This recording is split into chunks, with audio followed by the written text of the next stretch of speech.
AFL first, another busy night at the tribunal. 5 cases were heard by the panel and most attention was focused on the 2 controversial spear tackle charges. With more on that, here's Ian Cohen. Tim, that's right. 2 players tonight were up on charges regarding an incident that we haven't seen for 13 years. And unfortunately for Peter Burgoyne and the Port Adelaide Football Club, it's bad news. The tribunal finding the power forward guilty of engaging in rough play on West Coast Daniel Kerr by dumping him on his head in a tackle during last Saturday night's game. The tribunal said Burgoyne's actions had the potential to cause serious injury. It's his 2nd suspension this season and he's going to miss games against Brisbane. That's a big one, Hawthorn and also Carlton. Also up on a spear tackle charge was Melbourne's Matthew Whelan. The tribunal, however, clearing the Demon defender. Melbourne Storm football manager Greg Brentnell giving evidence there was no lifting action and the cross-code support worked. The tribunal agreed, clearing Whelan. He's now free to play against Essendon on Saturday. Fraser Gehrig from St Kilda was up on a charge of striking Drew Petrie from the Kangaroos and he's been outed for 1 match after being found guilty. The tribunal saying the action was totally unnecessary and with enough force to constitute a strike. Earlier, Melbourne's Brad Green and Hawthorn's Chris Barlow were cleared of stomping. That charge was thrown out. They're now free to play on the weekend. They claimed they were just pushing and niggling each other. OK, now to other football news and confirming the details we heard last night that West Coast Chris Judd has agreed to a new contract at the Eagles. The hype surrounding Judd's signature has gone on for months, but the deal was all done in less than an hour.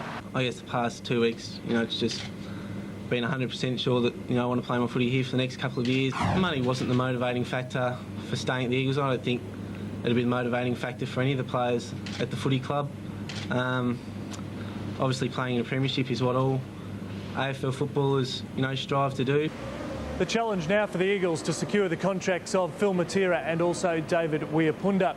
Confirming the news we got last night about the retirements, 2 big ones, one involving Carlton tough nut Adrian Hickmott and the other Melbourne's Andrew Leoncelli. I may not have got to 150 to be honest, so I haven't had much opportunity in the last month or so, and that was probably going to continue. I really loved playing footy, I really did. And I'll miss football. I'll miss it, and I'll miss the blokes down there.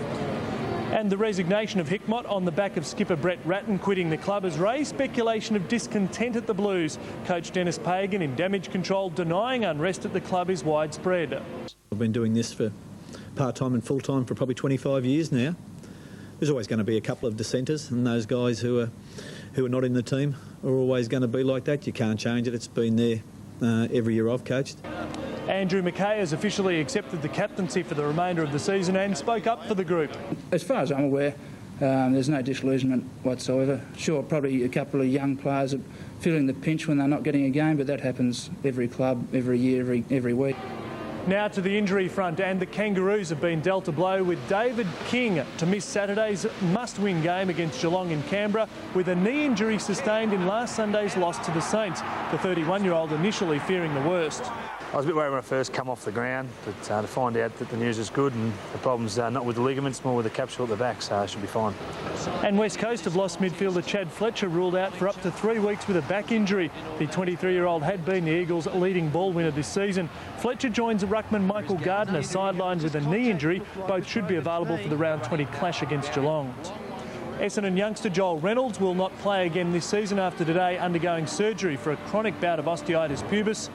And Tim, that wraps up a big night at the tribunal. Just repeating the news, Peter Burgoyne has received a 3-match suspension for his rough tackle on Daniel Kerr from the West Coast Eagles. I'll be back tomorrow with all the big ins and outs for round 17. Can't handle it.